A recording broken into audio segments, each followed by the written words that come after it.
தமிழ்நாட்டோட இதய துடிப்பு இதய பகுதி அப்படின்னு சொல்லலாம் திருச்சியை. ஏன்னா தமிழ்நாடோட மேப்ல சென்டர் ஆஃப் தி போர்ஷன்ல தான் திருச்சி இருக்கும்.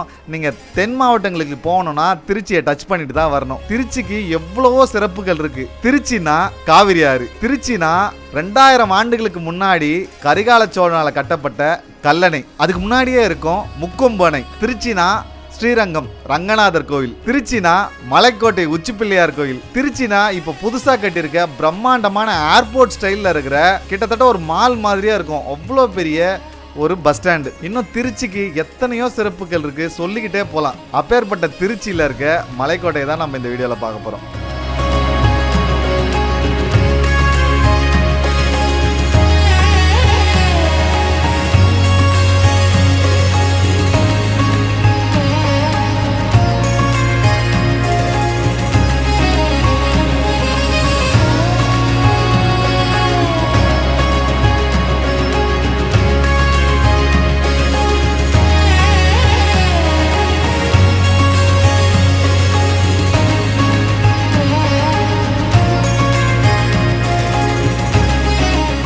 Welcome to Gopi holidays. இந்த ஹாலிடேக்கு நம்ம திருச்சியில் இருக்க மலைக்கோட்டை தான் பார்க்க போகிறோம். வாங்க வீடியோக்குள்ளே போகலாம்.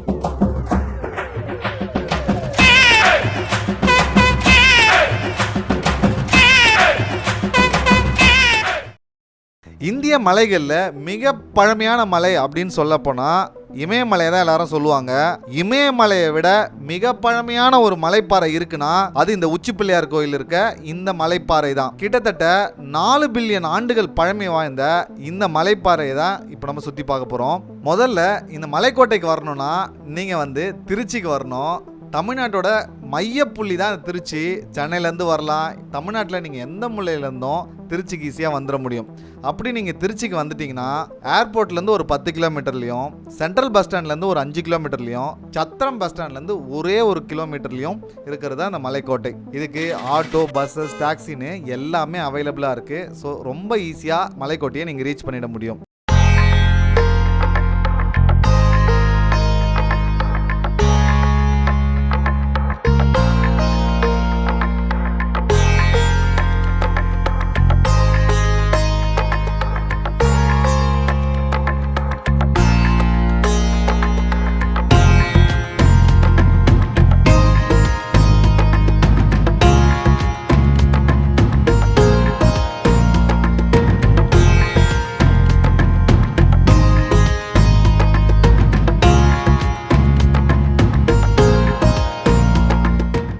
அதே மாதிரி இந்த மலைக்கோட்டைனா உச்சி பிள்ளையார் கோயில் மட்டும்தான் இருக்கா அப்படின்னா அந்த ஒரு கோயில் தான் இருக்கா அப்படின்னா இல்லவே இல்லை. 3 கோயில் இருக்குது. மலை அடிவாரத்திலேயே பார்த்தீங்கன்னா மாணிக்க விநாயகர் கோயில் இருக்குது. ஸோ கீழேயே விநாயகர் இருக்கார். சூப்பராக ரொம்ப அழகாக இருக்கும். ஒரு வைப்ரேஷன் இருக்கும் நீங்கள் இங்கே வந்தீங்கனாலே. என் பேர் இங்கே கோவிந்தராஜ். இங்கே 25-30 வருஷமாக இங்கே இருக்கிறாங்க. இந்த கோயில் ரொம்ப விசேஷமான சன்னதி. இது சோழர் காலத்துலேருந்து கட்டப்பட்ட கோயில். ரொம்ப விசேஷமான மிகவும் முக்கியமான ஒரு புண்ணியமான ஸ்தலம். இந்த கோயிலுக்கு தாய்மானவர் திருக்கோயில் என்று பெயர். சிவபெருமான் தாய் உருள் ஒரு பெண்ணுக்கு பிரசவம் பார்த்த இடம். அது தாயாக வந்தனால தான் இந்த கோயிலுக்கு தாய்மானவர் என்று பெயர் பெற்றிருக்கார். சிவபெருமான் உலகத்தில் எல்லா இடத்துலையும் தந்தையாக காட்சி கொடுத்திருக்கார். இங்கே தாயாக காட்சி கொடுத்திருக்கார். தாயாக வந்தனால தாய்மானவர் என்று பெயர். பெண்கள் பிரெக்னெண்டாக இருந்தாங்கன்னா இந்த சுவாமிகிட்ட வேண்டிக்கிட்டாங்கன்னா நார்மல் டெலிவரி ஆகும். அது 100% நிறைய பேருக்கு நடந்திருக்கு. அதனால் அது ஆன பிறகு சுவாமிக்கு இதுமாரி பழத்தாரை வாங்கி சுவாமிகிட்ட வச்சு நைவேத்தியம் பண்ணி எல்லாத்துக்கும் விநியோகம் பண்ணுவாங்க. இது முக்கியமான ஒரு புண்ணியமான ஸ்தலம். ஒரு சுகஸ்தலம்னு பேர். ரொம்ப விசேஷமான ஸ்தலம். மேலே உள்ள உச்சி பிள்ளையார் இடம்புரி விநாயகர். இடர்களை கிளம்புவர். இல்லைன்னா நம்ம துன்பம் கஷ்டம் நீங்கி நல்லா நிறைவாக நிறைஞ்சு வருவேன். உச்சி பிள்ளையாருக்கு காலையில் 7 மணிக்கு ஒரு அபிஷேகம் உண்டு. அதை விட்டால் 10 மணிக்கு ஒரு அபிஷேகம். சங்கடகர சதுர்த்தி அன்னைக்கு மட்டும் இரவு 7 மணிக்கு ஒரு அபிஷேகம். இங்கே தாய்மானவர் சிவபெருமானுக்கு 5 கால அபிஷேகம் உண்டு. அவர் அபிஷேக பிரிய, அதனால் 5 கால அபிஷேகம் உண்டு. காலையில் 6 மணி, 8 மணி, 11:30, 5:30, 7:30 இப்படி காலங்கள் பிரிச்சுக்கிறோம். ரொம்ப விசேஷமான சன்னதி. வரணும்னா எப்போ வரலாங்க? அதாவது திருவிழா டைம் எது சொல்கிறீங்க? திருவிழா டைமிங் பங்குனி மாதம், சித்திரை மாதம் தான் ரொம்ப விசேஷம். பங்குனி இங்கே தெப்ப திருவிழா நடக்கும். சித்திரை மாதம் தேர் திருவிழா நடக்கும். ரொம்ப விசேஷமான சன்னதி. எல்லா மாநிலத்துலேருந்து வராங்களா இல்லை தமிழ் மக்கள் தான் அதிகமாக? எல்லா மாநிலம் இல்லை, எல்லா நாடுகளிலேருந்து வராங்க. மலேசியா, சிங்கப்பூர், யுனைடெட் கண்ட்ரி எல்லாமே இங்கே வந்து சாமி தரிசனம் பண்ணுறாங்க. ரொம்ப விசேஷமான சன்னதி. ரொம்ப நன்றி. கிட்டத்தட்ட இந்த மலை வந்து 278 அடி உயரத்தில் இருக்குது. 417 படிக்கட்டு நீங்கள் ஏறணும். ஸோ அதுக்கு முன்னாடி ஒரு ப்ரிப்பரேஷனாக மாணிக்க விநாயகரை ஒரு கும்பிடு போட்டுட்டு நீங்கள் ஏறினீங்கன்னா பாதி தூரத்தில் தாயுமானவர் கோயில் இருக்குது. தாயுமானவர்னா சிவனடியாராக இருந்த ஒருத்தருக்கு ஒரு பெண் குழந்தை பிறக்குது. அந்த பெண் குழந்தை வளர்ந்து அந்த பெண் குழந்தைக்கு ஒரு பிரசவம் நடக்க போது அதை பார்த்துக்கிறதுக்கு யாருமே இல்லை அப்படின்னும் போது அவர் சிவனை உருகி வேண்டுறாரு. சிவனே வந்து பெண்ணா மாதிரி இந்த பெண்ணுக்கு வந்து பிரசவம் பார்க்கறதா ஒரு ஐதீகம். அது நம்பப்படுறதுனால கன்சீவாக இருக்க பெண்கள் எல்லாம் தாயுமானவருக்கு வேண்டிக்கிறாங்க, நாங்கள் சுகப்பிரசவமாக என் குழந்தை பிறக்கணும் அப்படின்ட்டு. அப்படி நிறைய பேர் வேண்டி சுகப்பிரசவமாக குழந்தை பிறந்தவொடனே இந்த சாமிக்காக ஒரு தார் வாழைப்பழத்தையே கொண்டு வந்து தங்களுடைய காணிக்கையாக வைக்கிறாங்க. இந்த கோயிலில் நீங்கள் ஈஸியாக பார்க்கலாம். இவ்வளோ பெரிய மலையில் அவ்வளோ பெரிய வாழைத்தாரை தூக்கிட்டு அத்தனை பேர் நடந்து வருவாங்க. மனசில் சிவனை நினச்சிக்கிட்டு அவர் கொடுத்த குழந்தைய நினச்சிக்கிட்டு சந்தோஷமாக தங்களுடைய வேண்டுதலை நிறைவேற்றுறாங்க. தாயுமானவர் கோயிலோட சிறப்பு அவ்வளோ அழகானது.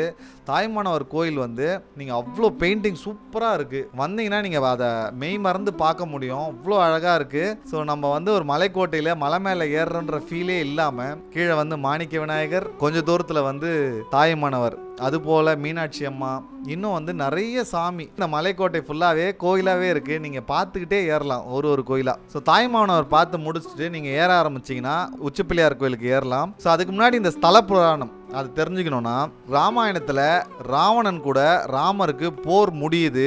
போர் முடியும் போது விபீஷ்ணர், அதாவது ராவணனோட தம்பி விபீஷ்ணர் வந்து ராமர்கிட்ட சுவாமி விஷ்ணுவோட ஒரு சிலையை வாங்குறாரு. இந்த சிலையை கொண்டு போகணும், கொண்டு போய் பிரதிஷ்டை பண்ணி சாமி கும்பிடணும் அப்படின்னு நினைக்கிறாரு. ஸோ அவர் வந்து தமிழ்நாட்டுக்கு வராரு, நடந்து வராரு. ரொம்ப களைப்பா இருக்குன்னு திருச்சியில் இருக்க காவிரி ஆறு பக்கம் வரும்போது விநாயகர் வந்து ஒரு சிறுவன் வடிவில் வராரு. சிறுவன் வடிவில் வந்து விபீஷ்ணர் கிட்ட பேச்சு கொடுக்குறாரு. பேச்சு கொடுத்து இதை கொடுங்க அப்படின்னு சொல்லி சிலையை வாங்கி கீழே வச்சிடறாரு. விபீஷ்ணனுக்கு பயங்கர கோபம் வந்துச்சு. இந்த சிலையை நான் கீழேயே வைக்காம நான் பிரதிஷ்டை பண்ணணும்னு நினைக்கிற இடத்துக்கு கொண்டு போகணும் அப்படின்னு சொல்லி நினைக்கும் போது சிலை வந்து வரல. ரங்கநாதர் சிலை தான் அது. காவிரி ஆத்துல இன்னொரு கரையில இருக்க ஸ்ரீரங்கநாதர் தான் அந்த சிலை. ஸோ இங்கேயே ஸ்ரீரங்கநாதருக்கு ஒரு கோயில் உருவாயிடுது. ஆனா விபீஷ்ணருக்கு வந்து ரொம்ப கடும் கோபம் அந்த சிறுவன் மேல. நான் கொண்டு வந்த சிலையை எப்படி நீ கீழே வைக்கலாம் அப்படின்னு சொல்லி அந்த சிறுவனை துரத்திட்டு போறாரு. அந்த சிறுவன் வேற யாரும் இல்ல, விநாயகர் தான். விநாயகர் வந்து குடுகுடுன்னு ஓடி போய் இந்த மலைக்கோட்டையில இருக்க மலை மேல ஏறினதாகவும் அங்கேயே அவருக்கு ஒரு சின்னதா ஒரு கோவில் கட்டி இப்ப வரைக்கும் கும்பிடுறதாகவும் ஒரு ஐதீகம் இருக்கு. இதுதான் இந்த ஸ்தல புராணமா சொல்றாங்க. இந்த மலைக்கோட்டைக்கு ஏகப்பட்ட வரலாறுகள் இருக்கு. இந்த மலைக்கோட்டையில கோட்டையா இதை கட்டுறதுக்கு இல்ல கோவிலா கட்டுறதுக்கு முதல்ல முயற்சி பண்ணவங்க பல்லவ மன்னர்கள் 7ஆம் நூற்றாண்டுல இதை பண்ணியிருக்காங்க. அதுக்கப்புறம் வந்து விஜயநகர மன்னர்கள் இதை மேம்படுத்தியிருக்காங்க. அதுக்கப்புறம் வந்த நாயக்க மன்னர்கள் இதை சீர்படுத்தி இன்னும் புதுப்பிச்சிருக்காங்க. அதுக்கப்புறம் வந்த ஆற்காடு நவாபுகள், பிரிட்டிஷ்காரங்கன்னு ஏகப்பட்ட வரலாறுகள் இந்த மலைக்கும் இந்த மலைக்கோட்டைக்கும் இருக்கு. இந்த மலைக்கோட்டையில நீங்க ஏறும்போது உங்களுக்கு ஏறுற களைப்பே தெரியாம அத்தனை கோயில்கள் இருக்கும். நீங்க மேலே ஏறி வந்தீங்கன்னா அடிக்கிற காத்து அவ்வளோ பிரமாதமா இருக்கும். மக்கள்லாம் வந்து இந்த மலைக்கோட்டையில சாமி கும்பிட்டுட்டு எல்லாமே பாறைகள்லாம் அங்கங்க உட்காந்துட்டு காத்து வாங்குறாங்க. சுத்தி வந்து கருடன் வந்து சுத்திட்டே இருக்கு. இந்த திருச்சியோட ஃபுல் வியூவையும் நீங்க மேலே நின்று பார்க்க முடியும். அவ்வளோ அழகா இருக்கு. இங்க நின்று பார்த்தீங்கன்னா உங்களுக்கு காவிரி ஆறு, கொள்ளடமாறுன்னு எல்லாமே பார்க்கலாம்.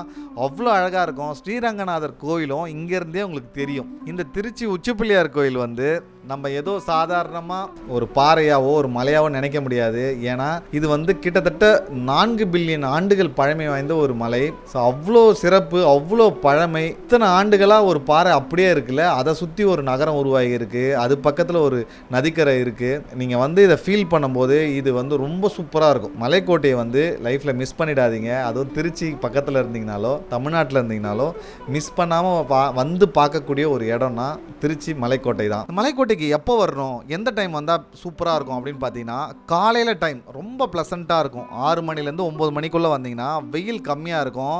இந்த மலையில் ஏறுறதுக்கும் அவ்வளோ சூப்பராக இருக்கும். நிறைய அந்த சன்ரைஸ் வியூவை அழகாக பார்க்க முடியும். அது போக ஈவினிங் டைமில் 4:30க்கு மேலே வந்தீங்கன்னா சன் செட் ஆகிறதும் அதே மாதிரி வெயிலெலாம் குறைஞ்சி ஈஸியாக இருக்கும் மலையில் ஏறுறதுக்கு. ஸோ இந்த 2 டைமை வந்து ப்ரிஃபர் பண்ணிங்கன்னா கண்டிப்பாக என்ஜாய் பண்ணுவீங்க. மற்ற டைமில் வரக்கூடாதா அப்படின்னா கண்டிப்பாக வரலாம். வரும்போது வெயில் அதிகமாக இருக்கும்போது பாறைலாம் கொஞ்சம் சூடாக இருக்கும். ஸோ அதனால தான் சொல்கிறேன். இந்த கோயிலுக்கு யாரெல்லாம் வரலாம் அப்படின்னு பார்த்தீங்கன்னா குழந்தைங்க பெரியவங்க எல்லாருமே வர முடியும், பெண்கள்னு எல்லாருமே வர முடியும். 417 படிக்கட்டு தான். ஸோ அதே மாதிரி இந்த கோவிலில் வந்து ஒரே ஸ்ட்ரெச்சாக நீங்கள் படிக்கட்டு ஏறுற மாதிரி இருக்காது.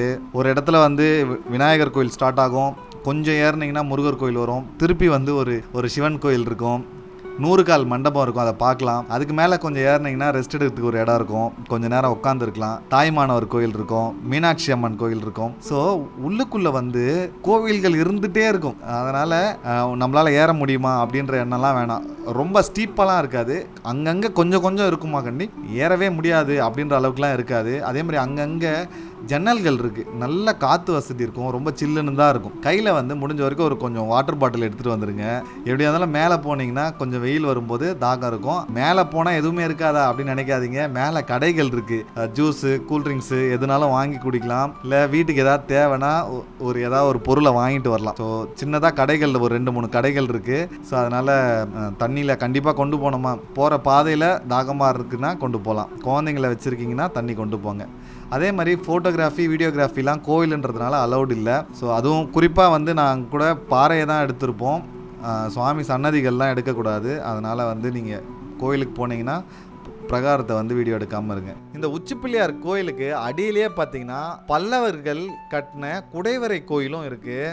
மிக பழமையான ஒரு ஃபீல் இருக்கும் உங்களுக்கு. வந்து மாமல்லபுரத்தில் பல்லவ மன்னர்கள் கட்டின குடைவரை கோயில்கள்லாம் நினைவுக்கு வரும். நம்ம சேனல்லையும் மாமல்லபுரத்தை பற்றி ஒரு வீடியோ போட்டிருக்கோம், யாருன்னா அதை பார்க்கலன்னா நீங்கள் பாருங்கள். உங்களுக்கு கண்டிப்பாக பல்லவ மன்னர்களோட ஹிஸ்ட்ரியும் பிடிக்கும். இந்த மாதிரி திராவிட இந்த கோபுரங்கள் உருவாகிறதுக்கான காரணங்கள் என்ன அப்படின்றதும் உங்களுக்கு புரியும்.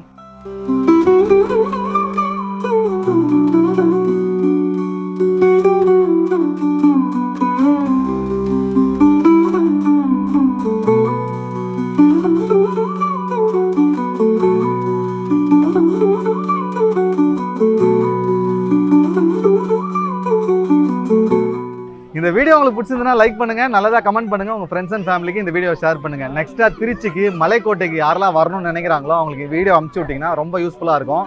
நம்ம சேனலை சப்ஸ்கிரைப் பண்ணி எங்க எல்லாரையும் சர்ப்ரைஸ் பண்ணுங்க. Thanks from Gopi holidays.